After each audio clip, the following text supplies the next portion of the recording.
SIR এর নামে NRC বা সিএ চালু করবার যে প্রবণতা কেন্দ্রীয় সরকারের এবং জ্ঞানেশ কুমার যে নির্বাচন কমিশনটা তৈরি হয়েছে সেটাই অনৈতিকভাবে হয়েছে। সুপ্রিম কোর্টের বিচারপতিকে বাদ দিয়ে দেওয়া হয়েছে এবং Gyanesh Kumar is nothing but A puppet of BJP.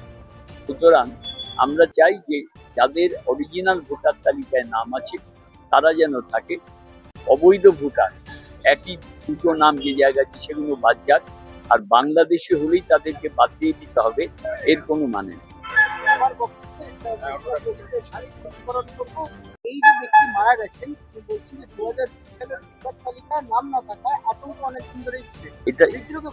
এটাই বিজেপির একমাত্র চেষ্টা, যে ধর্মীয় মেরুকরণের নামে বিভিন্ন মানুষকে আতঙ্ক তৈরি করে কেউ আতঙ্কে মারা যাচ্ছে। 2002 আর 2024 এই দীর্ঘ 22 বছর কোনো এসআইআর হয়নি।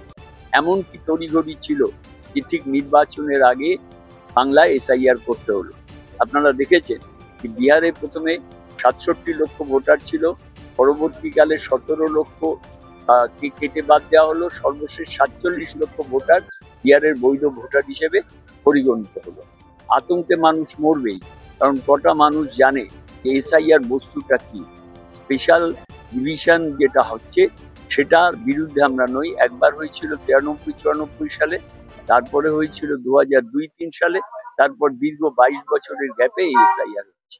মুখ্য নির্বাচনী আধিকারিকের দপ্তরের তরফ থেকে ক্রমাগতই নির্বাচনী যিনি আধিকারিক রয়েছেন মনোজ কুমার আগরওয়ালের কিছু বলা হচ্ছে, আর যদি পারে তাহলে বাংলা কেন নয়।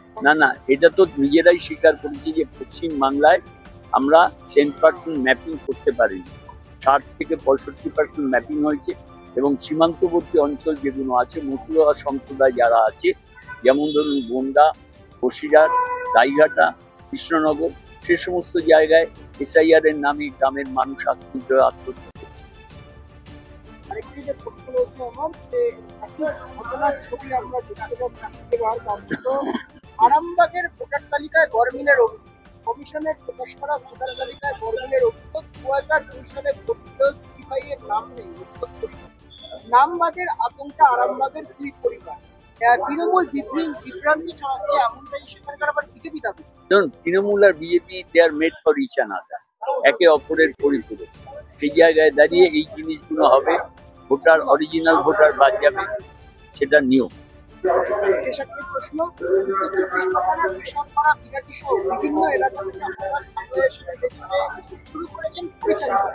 পশ্চিমবঙ্গে এসআইআর ঘোষণা হতে হাততালি গুটিয়ে অনেকে চলে যাচ্ছেন বাংলাদেশে।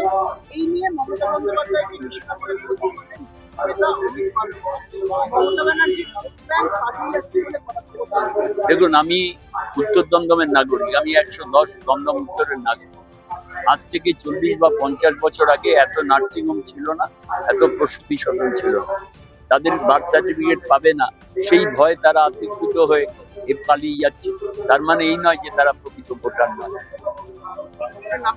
আমার নাম শক্তি মৈত্র, আমি পশ্চিমবঙ্গ প্রদেশ কংগ্রেসের সহ সভাপতি।